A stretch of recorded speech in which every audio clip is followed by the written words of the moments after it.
Merci pour votre fidélité d'écoute à Nana FM, vous qui nous recevez sur la 95.5, le www.nanafm.tg, sur le bouquet Canal Plus numéro 575 ou en direct sur la chaîne YouTube Norbert Douadi. Mesdames et messieurs, bonjour et bienvenue au débat de ce 17 avril 2024. Ce mercredi marque le 5e jour de la campagne en vue des législatives et régionales du 29 avril prochain. Partis politiques, regroupement de partis politiques ou encore des indépendants tentent de convaincre les potentiels votants. Depuis lundi, Nana FM donne la possibilité aux candidats de vous présenter leur programme. Et ce matin, je reçois sur notre plateau M. Isaac Tiapé, tête de liste de l'Union des forces de changement dans la préfecture d'Agoua. M. Tiapé, bonjour. Bonjour, cher ami. Alors, merci d'avoir accepté notre invitation. Eh bien, le plaisir est pour moi, surtout que j'avais hâte d'être dans votre studio pour vous communiquer cette sensation de fête qui est propre aux campagnes électorales. Alors, les auditeurs, vous avez donc la possibilité d'intervenir dans ce débat sur nos deux numéros 91 09 71 71 96 61 58 58. Je suis Norbert Douadi et Nestor Glo assure la mise en onde. Une fois encore, merci de nous recevoir. Alors, avant d'entrer dans le vif du sujet, M. Tiapé, un auditeur vous a laissé cette question. Malheureusement, les opposants ne vont pas à ces élections pour défier le gouvernement en place, mais s'affronter entre eux afin de voir qui est le meilleur des opposants. Je ne sais pas si vous faites la même lecture de la chose. Non, pour deux raisons. La première est que tout parti politique qui s'engage dans la compétition électorale vise à conquérir, vise à être le premier. Il est naturel, normal que dans une compétition électorale ouverte, qu'on s'attaque parfois. L'important, c'est que ces attaques se fassent de manière civile, courtoise, sans insultes. Et du reste, vous le constaterez que cette campagne électorale se déroule dans une bonne atmosphère. Les caravanes se côtoient, se croisent, sans qu'on ait fait mention d'attaques, d'insultes. C'est une bonne chose et je pense que dire que nous attaquons pour opposants, non. Nous avons le propre de l'Union de forces de changement, c'est d'apaiser la vie politique, c'est de faire en sorte qu'on n'ait plus de la conflictualité dans la vie politique.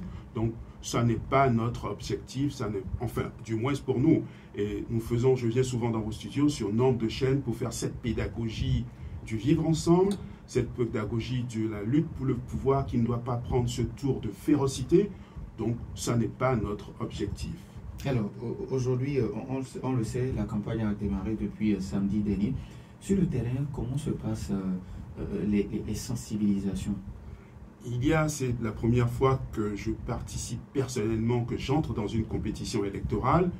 Il y a cette sensation, cette adrénaline d'aller vers les concitoyens, d'être proche d'eux, de leur parler, d'être constamment sur le terrain. Il y a cette adrénaline propre à toute personne qui veut compétir, qui veut être première. Cette campagne se déroule bien. Elle est un peu poussive, évidemment. C'est toujours un début de campagne poussif. Il y a eu des moments de pluie. Donc, je pense que dans la deuxième semaine, on aura davantage de visibilité. Vous avez des caravanes, des petits meetings. Beaucoup de partis politiques, en raison des moyens qu'ils avaient, ont choisi la proximité, ont choisi d'aller vers les électeurs, de tracter. Une campagne électorale, c'est aussi de coller des affiches, c'est de tracter, c'est d'avoir un projet politique, c'est d'avoir une vision sur la nation, une vision pour les concitoyens, d'être attentif, d'aller les interroger. Et c'est ce que nous faisons à l'Union des forces de changement dans toutes les 20 circonscriptions électorales où nous avons des candidats pour les législatives et dans la trentaine de circonscriptions électorales où nous avons des candidats pour les élections régionales. Ça se déroule bien. Vous savez que nous avons une certaine expérience des campagnes électorales à l'Union des forces de changement. Nous capitalisons sur cette expérience d'aller sur les marchés, de faire des meetings, des petits meetings. La semaine prochaine, beaucoup de candidats feront de grands meetings. Nous faisons des caravanes. Nous focalisons sur cette ambiance de fête. Et puis, nous espérons que nos concitoyens seront attentifs aux propositions que nous avons pour eux, notamment pour les seniors. J'espère que, vous permettez, j'espère que nous en parlerons tout à l'heure.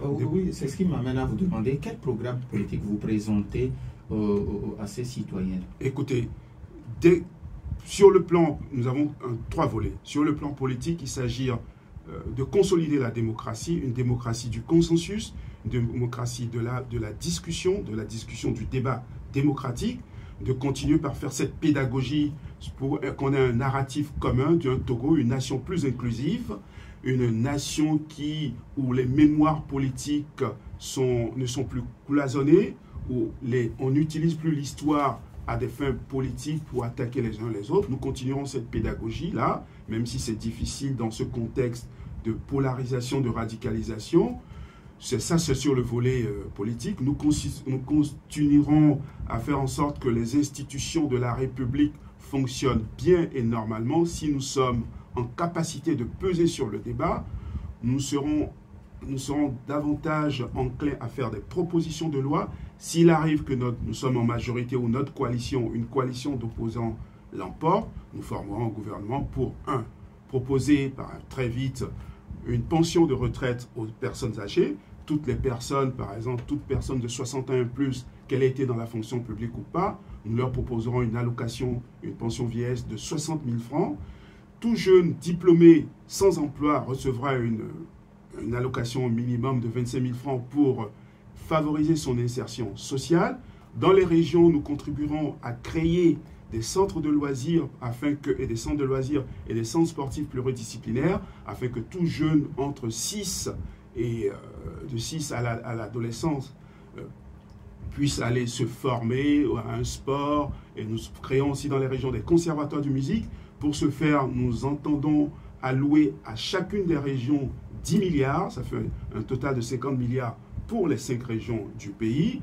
Ça permettra en même temps de créer de la main-d'œuvre à haute intensité, de créer des emplois pour beaucoup de jeunes. Déjà, ça permettra de former des personnes qui peuvent encadrer les jeunes dans ces centres de loisirs, dans ces centres de musique, dans ces centres sportifs. Ce sera aussi en même temps dans ces centres sportifs pluridisciplinaires, le foot, ça permettra de détecter les talents qui pourront jouer dans notre équipe nationale plus tard.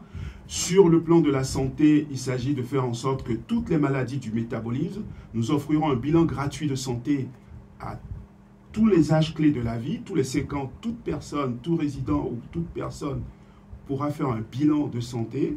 Et aux âges clés de la vie, notamment 30 ans, 60 ans et 80, un bilan de santé gratuit, ça permettra de détecter toutes les maladies du métabolisme, notamment liées au diabète, au cholestérol, en vue de prévenir les dégâts liés à l'hypertension, aux AVC, qui sont nombreux dans notre pays. Nous ferons en sorte que, au niveau de la santé, qu'on crée des centres, qu'on modernise davantage tous les centres de santé régionaux dans toutes les préfectures. Donc, pour l'eau et l'électricité, des choses se font. Il faudra voir comment on peut régionaliser au niveau de l'espace communautaire la capacité de production énergétique. Le gouvernement, nous savons, a alloué des fonds pour accroître la desserte en eau potable, qui est une desserte en eau potable sur tout le territoire. Nous prolongerons ce projet, nous prolongerons cette dynamique du gouvernement en cherchant davantage de ressources pour que, à l'horizon 2050, 100% de la population soit couverte, puisse bénéficier de l'eau potable. Nous avons nombre de propositions. Ça nous rend, parce qu'il faut réduire la pauvreté, il faut apporter du bien-être à nos concitoyens. Nous savons que les ressources du Togo aujourd'hui tournent autour de 2170 milliards environ. Nous ferons en sorte, d'ici l'horizon 2050, que le budget du Togo soit apporté à 5 000 milliards de francs CFA. Il s'agira de mobiliser les ressources internes et de prêter sur les marchés extérieurs, les ressources externes aussi. Ça nous permettra de mobiliser des ressources pour favoriser une émergence, donner du bien-être à nos concitoyens. Ça permettra aussi de réduire le train de vie de l'État. Donc ça permettra de réaffecter ce budget-là à des projets prioritaires qui pourront impacter sur la vie de nos concitoyens. Alors, M. Tiakwe, certaines personnes pensent qu'aujourd'hui, l'UFC fait partie de l'actuelle législature. Au vu de ce qui a été fait à l'Assemblée nationale, vous pensez que les populations vont encore vous accorder leur voix? Vous savez, ah oui, nous sommes une alternative crédible et qui rassure.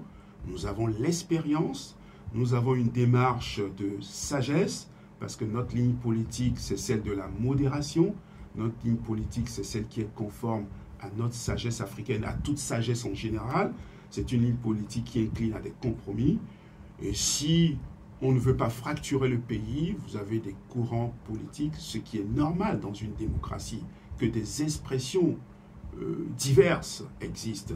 Mais après, il y a un choix qui est fait par les populations. Nous demandons à ces populations de voter pour les gens qui ont une expérience de gouvernement, des gens qui sont en capacité d'aller discuter avec les partis au pouvoir. C'est conforme à cette sagesse. Quand vous n'avez pas la force, vous apprenez à ruser pour conquérir un pouvoir d'État. Je veux dire, j'aime souvent utiliser cette métaphore qui m'a été enseignée par mon donné. Le maïs ne va pas faire une guerre frontale avec le moulin. C'est-à-dire que quand le maïs veut affronter le moulin l'écrase. Il faut un peu de ruse et de tactique pour arriver à ses fins.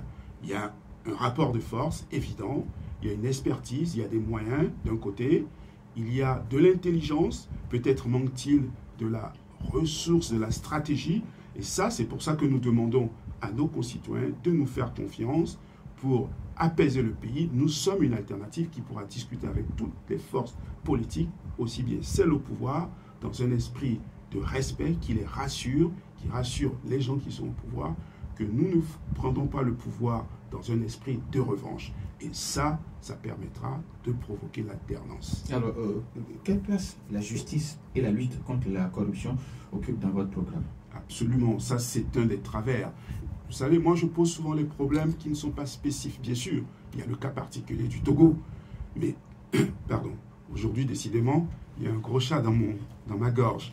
Bon, c'est important. La preuve, c'est que si nous voulons qu'il y ait une meilleure utilisation des ressources internes, il faut accentuer la lutte contre la corruption.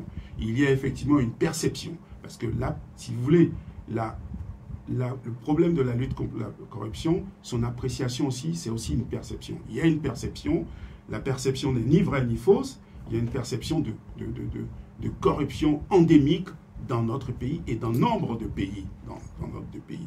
Ce matin, j'entendais par exemple en Inde où les électeurs, on est en pleine campagne électorale, où les électeurs se plaignaient de la grande corruption qui existe en Inde. Nous lutterons contre la corruption. La A+A qui a été créée, nous demanderons des comptes, parfois des comptes qui soient vraiment rendus, qu'il y ait davantage de transparence sur la lutte contre la corruption, afin que nos concitoyens sachent que des gens qui, les fonctionnaires ou les responsables corrompus rendent justice. Donc il y aura une reddition de comptes, accentuer la transparence, accentuer la reddition de comptes, par exemple sur toute la loi qui a été votée sur la déclaration des biens publics. Si nous sommes majoritaires, nous mettrons rapidement en œuvre cette déclaration des biens de toute personne qui exerce une charge officielle ou une fonction publique. Alors, un autre auditeur qui dit « Bonjour, notre invité, très joli programme. Pourquoi n'avions-nous pas senti cela ayant été en coalition avec le pouvoir ?» Non, nous ne sommes pas en coalition. J'aime à dire que notre démarche, c'est celle de la négociation coopérative. La négociation coopérative, c'est une démarche qui nous pousse à aller discuter avec toute personne, toute force politique qui compte. Dans la mesure, d'autant plus, pas dans la mesure, d'autant plus que cette force politique qui compte, elle est majoritaire et elle a des forces, elle a une capacité qui est supérieure à la nôtre. Ça suppose qu'on a à voir quel est l'intérêt commun à aller discuter. L'intérêt commun qu'il y a à discuter, c'est d'aller agir pour le bien-être des Togolais. Donc, nous n'avions pas la majorité, mais nous avons essayé de peser sur des décisions avec nos moyens. Nous n'étions que 7 députés. En tant que chef de file de l'opposition, avec parfois le charisme et l'entre-gens de M. Olympio, nous avons essayé de peser, de faire rapporter certaines décisions. Nous avons parfois réussi, d'autres nous n'avons pas réussi. Quand des projets de loi sont conformes aux aspirations de nos concitoyens, quand c'est conforme à notre propre projet politique, nous les avons votés, notamment le non-vici. Mais sur le non-vici, ce que nous voulons faire, c'est de pérenniser et d'institutionnaliser le non-vici pour, par exemple, tout foyer à faible revenu, dans tout foyer à faible revenu en 25-60 ans, une allocation minimum de 25 000 francs.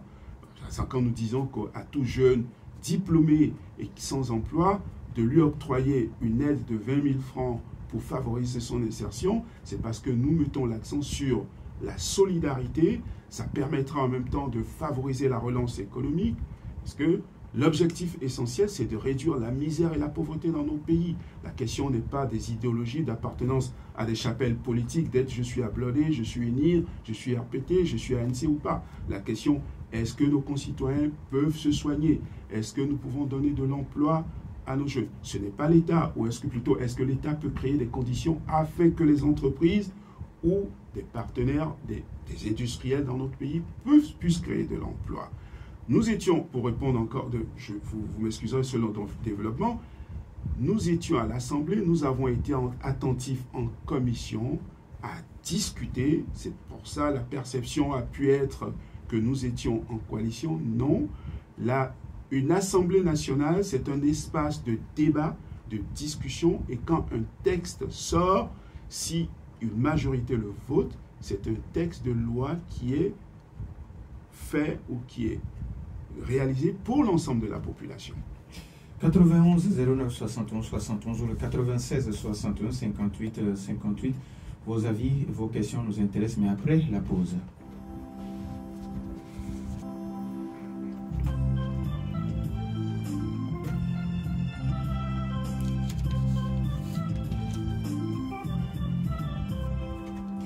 « 91 09 71 71, nous avons un premier auditeur en ligne. NFM, allô?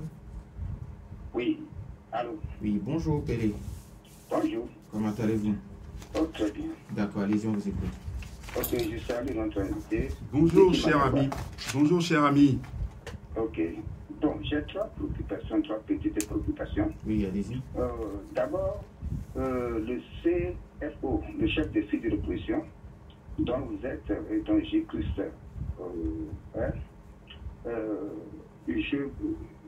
Nous voulons savoir pourquoi depuis 5 ans, vous n'avez même pas appelé des partis de l'opposition pour discuter avec eux. Ou bien c'est parce que votre cohabitation ou bien votre partenariat vous a bloqué. Deuxième préoccupation, c'est concernant le régime présidentiel. Quand on change pour aller à un régime parlementaire. Nous tous, nous savons qu'avec J.P. Solution, c'est le régime présidentiel qui le préoccupe et qui est son idéologie. Mais qu'est-ce qui a fait basculer J.P. Solution au régime présidentiel à un régime parlementaire? Troisième préoccupation, on parle de 4e République pour aller à la 5e République. Ne voyez-vous pas qu'à cette situation maintenant, nous sommes à un vote au référendum?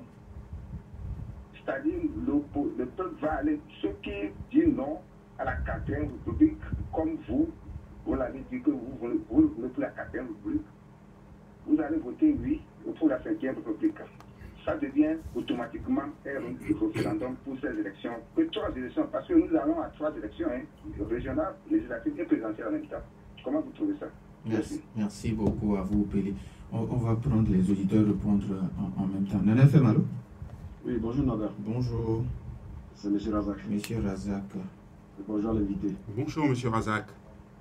Ouais, Monsieur Norbert, c'est toujours l'opposition. Oui.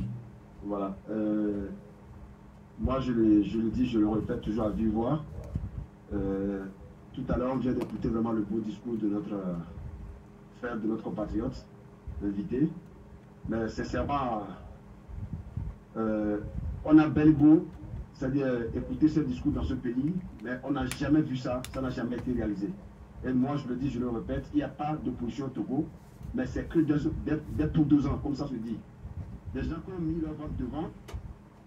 Merci beaucoup à notre ami Razak. On va se parler avec courtoisie, s'il vous plaît. 91 09 71 71 ou le 96 61 58 58. Nana FM, allô? Oui, bonjour. Oui, bonjour. Merci. Comme les faits sont têtus, je vais citer les faits pour que notre invité puisse nous répondre. Nous prenons la situation de Covid. il n'a qu'à nous faire quel est le système de contrôle que eux, étant l'Assemblée récemment, ont pu faire de cette créance-là, qui pouvait, en tant soit peu, nous permettre d'équiper, ne serait-ce que nos établissements de santé. Et à ce jour, nous sommes encore en pénurie de ces éléments pour pouvoir traiter les patients. La deuxième préoccupation, ça concerne la question d'AMU. J'ai pu remarquer que c'est vous qui nous avez rendu la vie difficile ce début d'année, puisque c'est vous qui avez voté ces lois-là. Tout ça en ne faisant pas une recherche approfondie de la question d'AMU. Et on nous a volé pour 3 mois, sans contrepartie. Et à ce jour, on n'a même pas là où aller lorsqu'on tombe malade. Comment a-t-on utilisé les ressources de l'État jusqu'à ce que l'État a 0 francs et pioche encore dans la poche des citoyens pour pouvoir nous faire un projet dont on n'a pas encore le bout du tunnel. Troisième préoccupation, c'est la question de la jeunesse. Vous avez été à l'Assemblée, à l'hémicycle. Quelles sont les lois votées que vous aviez votées récemment au profit pour réduire un tant soit peu le taux du chômage au niveau de la jeunesse? Merci. Merci à vous aussi, Komi. Nana FM, allô? Oui, allô, bonjour. Merci Dadido Gomé, bonjour. Monsieur Tiakwe, bonjour. Bonjour, monsieur Max. J'ai 3 questions pour vous. Je vous en prie. Monsieur Douadi vous a posé la question à votre invité tout à l'heure en lui demandant quel est le programme politique que vous présentez aux concitoyens. Et j'ai suivi tout ce que M. Tiakwe a cité comme ce qu'ils vont faire à la population et en faveur de la population. Je voudrais lui demander, est-ce qu'il peut nous donner les ressources dont dispose le Togo pour pouvoir faire tout ça? Parce que ce que les dirigeants actuels nous disent, et avec ça, on ne peut pas faire ce qu'ils disent. Je ne voudrais pas dire que c'est de la démagogie. Bon, deuxièmement, lors des séances d'explication des députés aux populations et pour le changement de la Constitution à Palimé, le 9 avril, quand un intervenant disait que les députés ont porté atteinte au contrat social qu'est la Constitution, un des députés dont je tais le nom a rabroué correctement l'intervenant en lui disant que lui, il a cité son nom, que je ne vais pas citer, il n'a porté atteinte à aucun contrat social. Et pour terminer, il a demandé à l'intervenant qui se disait de l'UFC, qui déclare l'intervenant est de l'UFC à Palimé, qu'il est étonné que ce soit comment est-ce qu'on l'appelle, un participant bien bon de l'UFC qui pose cette question alors que tout le monde sait au Togo que l'UFC est allié à UNIR. Et pour terminer, je voudrais demander à M. Tiakwe, et j'espère que ce sera le cas quand ils auront la majorité, de tout faire pour limiter le nombre de partis politiques au Togo, 2 à 3 au maximum. Et c'est avec ce nombre très restreint qu'on pourra parler de régime parlementaire.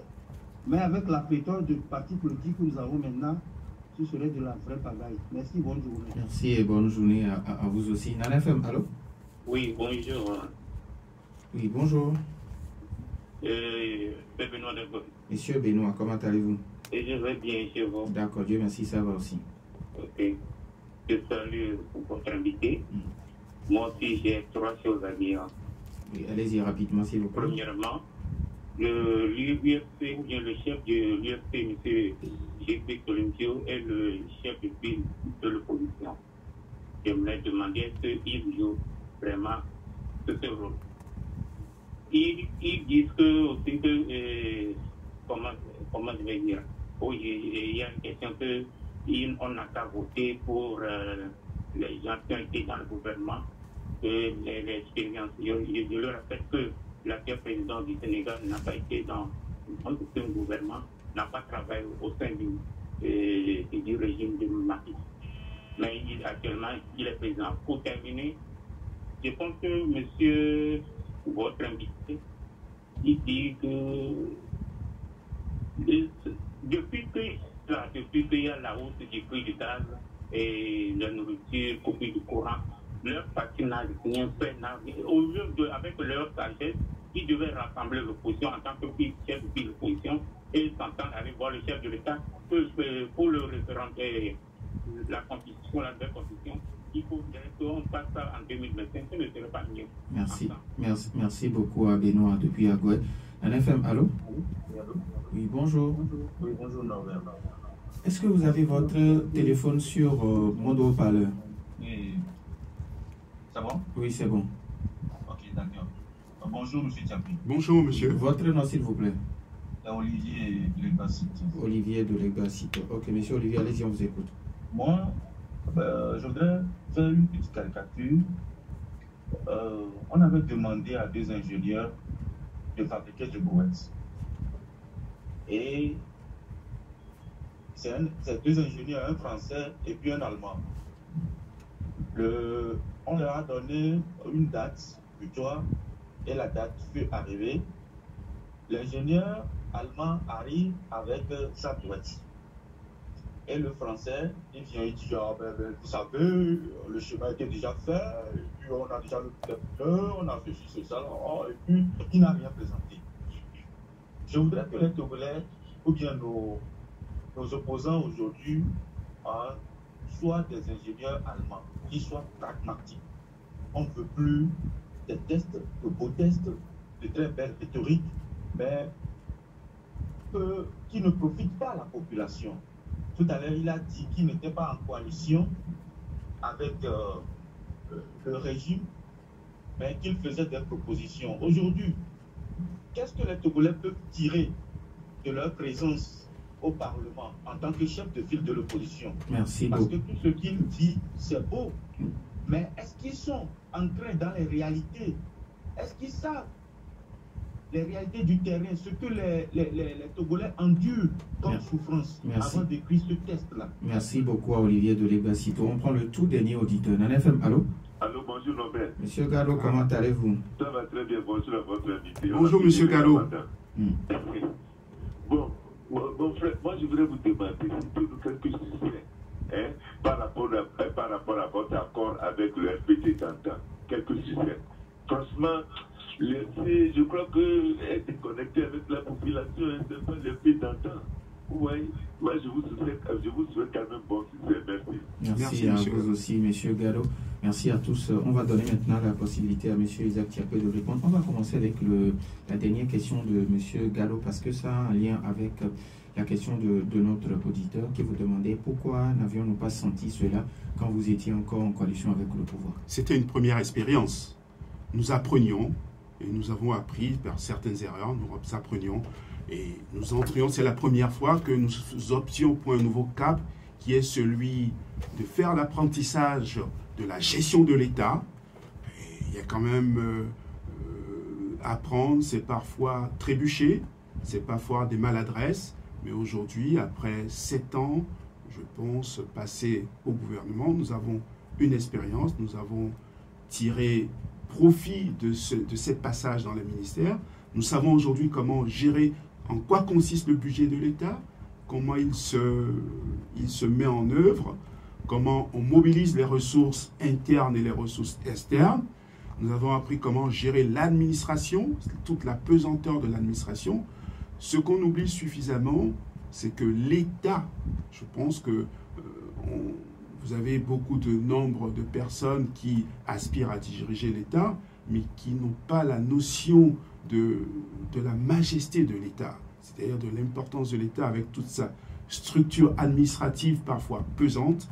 Et nous avions appris, gérer l'État, c'est aussi avoir la notion, le sens de l'arbitrage, parce que vous gérez l'État non pas pour votre propre clientèle politique, vous avez des ressources qui sont limitées, mais ça suppose aussi définir les priorités, Il y a un auditeur tout à l'heure qui demandait mais comment nous pourrions réaliser notre programme avec, est-ce que ce n'est pas de la démagogie? Je lui répondrai que non, parce que c'est quand même quelque chose qui a été calculé, notamment nous avons bien mesuré le niveau des dépenses que cela entraînera. Il s'agit simplement, bien sûr, ça créera de la dette, mais c'est de la dette pour améliorer les conditions de vie de nos concitoyens. Il s'agira par exemple de réduire le train de vie de la machine administrative de l'État, faire en sorte que les personnes âgées qui représentent 2% de la population togolaise, leur offrir une pension de retraite. Le jeu en vaut la chandelle. Le jeu en vaut la chandelle de créer, d'allouer d'autres fonds. Nous avons la priorité, à mon avis, dans le pays aujourd'hui, c'est la priorité sécuritaire. C'est-à-dire, c'est d'équiper nos forces de défense. Mais le reste, il s'agit d'inciter, de faire venir des entreprises. Quelqu'un demandait qu'est-ce que nous avons fait pour la jeunesse durant cette législature. On a davantage créé des centres d'apprentissage. Nous avons contribué à faire en sorte que dans les régions, dans toutes nos régions, nous ayons aussi bien des centres agricoles, améliorer la mécanisation des écoles d'agriculture. Nous avons des écoles d'apprentissage aussi dans Lomé. Donc, il y a beaucoup de projets. L'État n'est pas le seul pourvoyeur d'emploi. Nous incitons, nous créons par exemple dans la zone franche, à Téticopé, nous créons des conditions pour que des entreprises viennent. Vous savez par exemple que des entreprises étrangères américaines dans la zone industrielle à Téticopé fabriquent des vêtements qui sont exportés. Lomé est devenu une plateforme aussi une plateforme de services. Amazon s'y est installé. Vous avez Gozem qui s'est installé aussi au Togo, qui pourvoit de l'emploi. Nous voulons faire en sorte que le Togo devienne un espace, un lieu de service où des entreprises puissent s'installer et fournir de l'emploi à nos jeunes. Voilà un peu ce que nous faisons. Réduire le train de vie de l'État pour accorder un revenu de 20 000 francs à tous les jeunes. Vous avez, tous jeunes diplômés, la population togolaise, vous avez 8 millions. Mais la partie entre 18 et 25 ans, on peut l'évaluer à environ 2 millions d'habitants. Donner des revenus pour tout diplômé, ce ne sont pas tous les 2 millions qui sont des diplômés. Tout diplômé pour favoriser l'emploi. Grosso modo, vous aurez, ça peut être dans la part du budget, si vous avez aujourd'hui un budget de 2 milliards, ça peut faire un budget de 5 à 10 milliards. Et ça vaut je pense que le jeu en vaut la peine d'allouer cette partie pour favoriser l'insertion sociale des jeunes. Donc, c'est un budget que nous pourrons tenir en mobilisant des ressources internes, en empruntant sur les marchés extérieurs. C'est la crédibilité c'est notre crédibilité que nous engagerons. Les gens nous prêteront de l'argent et ça nous permettra d'accélérer les efforts. Et puis il y a aussi toute l'aide, la Banque mondiale, le FMI, certains donateurs. Toutes ces ressources, la mobilisation de toutes ces ressources-là, si nous présentons des projets, si nous avons cette capacité d'absorption de ces projets, nous pourrons financer le développement, réduire la misère et la pauvreté. Alors, comme il vous demande par rapport, quand il dit que les faits sont têtus, et il est revenu un peu sur la gestion des fonds Covid, il dit quel système de contrôle vous avez pu mettre en place pour relever aujourd'hui le plateau technique? Je pense que la plupart des pays qui ont été confrontés à la question de la Covid, c'est quelque chose qui a surpris tout le monde.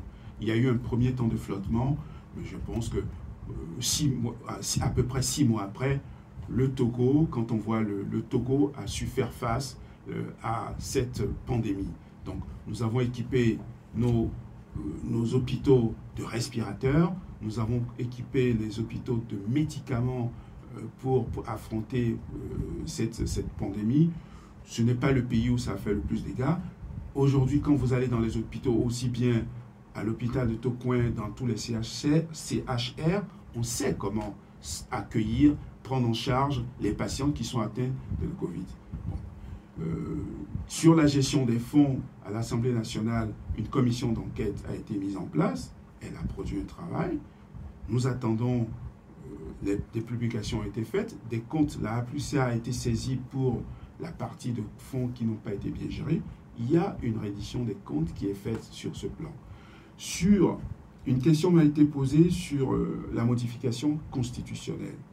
Non, M. Olympio n'a pas opté pour un régime présidentiel. M. Olympio, c'est une anecdote, est de formation anglo-saxonne. Et la préférence dans les pays anglo-saxons, excepté l'Amérique, c'est le régime parlementaire.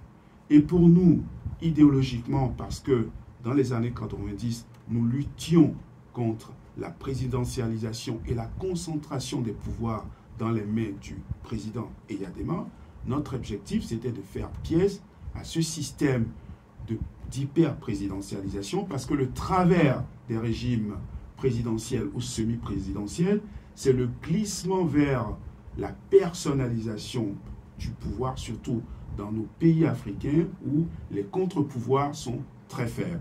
Et en outre, les campagnes électorales liées à la présidentielle suscitent beaucoup de tensions. Donc, l'occasion, l'opportunité s'est offerte. Je rappelle qu'à la conférence nationale, beaucoup de propositions ont été faites allant dans le sens d'un régime parlementaire. C'était notre choix. Mais si vous voulez, le pouvoir en Afrique en général s'incarne dans un homme.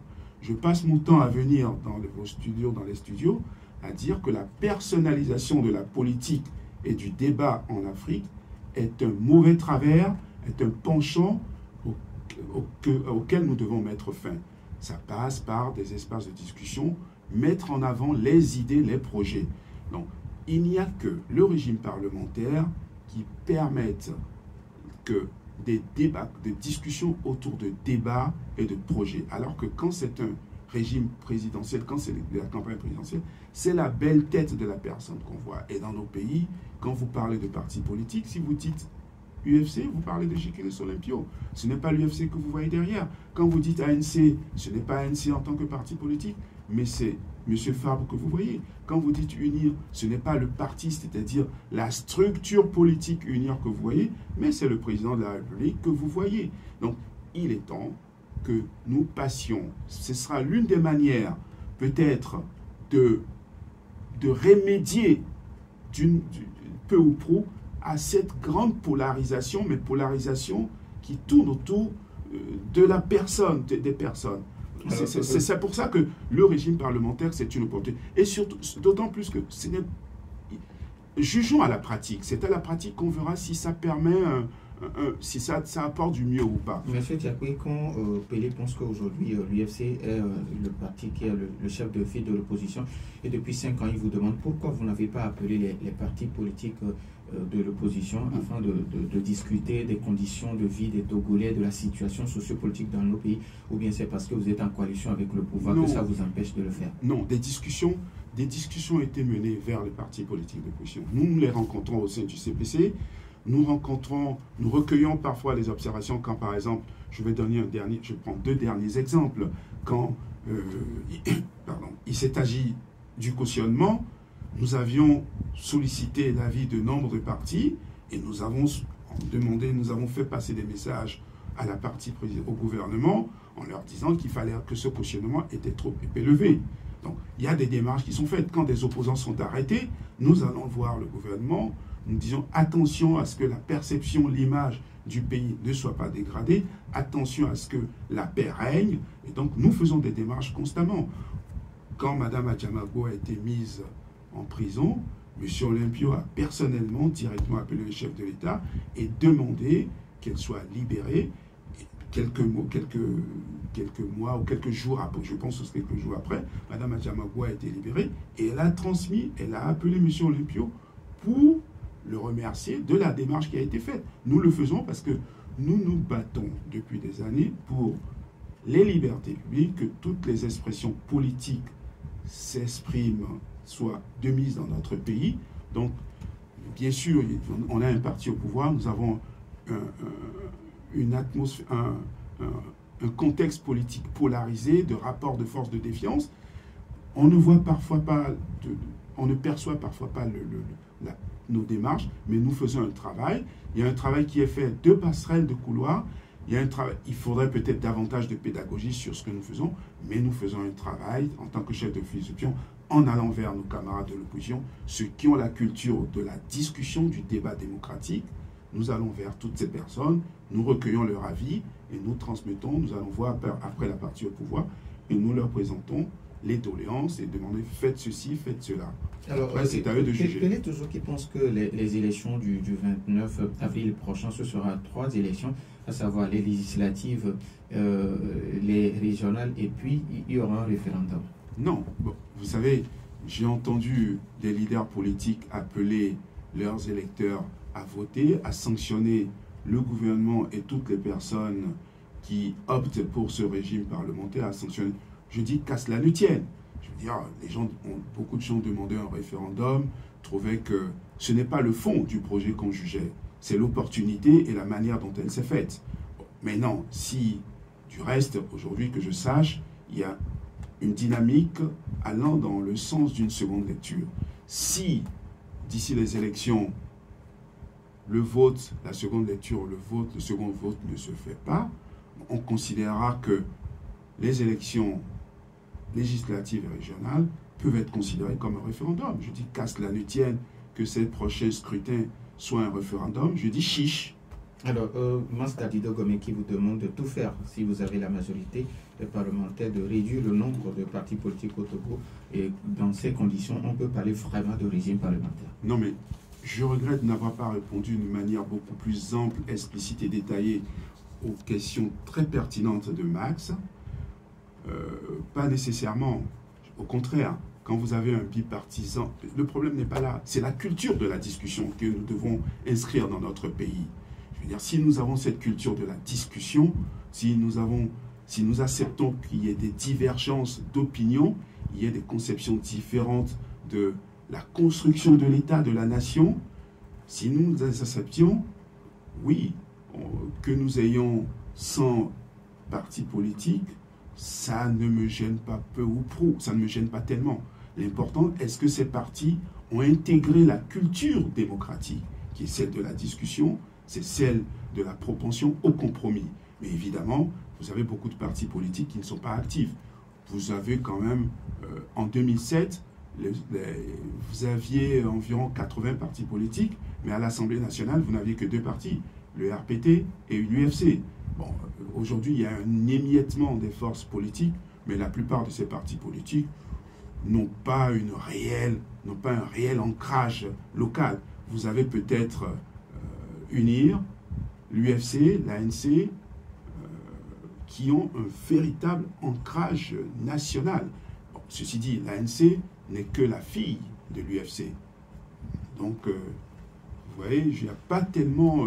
le problème, c'est que le débat, il y a une mauvaise perception de la vie politique qui s'organise à Lomé, dans les radios, dans les médias, il y a des attentes, des déceptions. Vous avez la presse qui contribue à donner, à distordre bon, c'est pas un procès que je lance, c'est-à-dire que les réseaux sociaux, plutôt, qui contribuent à distordre la réalité. Vous avez 116 partis politiques, mais très peu sont actifs. Vous n'avez même pas ces partis politiques qui sont actifs dans le pays. Nous disons merci à M. Isaac Tiapé, tête de liste de l'Union des forces de changement dans la préfecture d'Abeniveau. Et surtout, surtout, surtout aux électeurs d'aller voter pour le palmier rouge sur fond jaune. Nous sommes l'alternative, une alternative crédible et qui rassure. Si on veut le changement dans la paix et dans la fraternité, il faut apporter son suffrage à tous les candidats de l'UFC, parce que notre démarche, c'est une démarche de modération et de sagesse pour faire pièce à toutes les personnes, toutes les gens qui ont un projet de fracturation du corps social et politique togolais. Merci à Nestor Glo, merci à vous aussi. Je suis Norbert Douadi, bonne suite de nos programmes.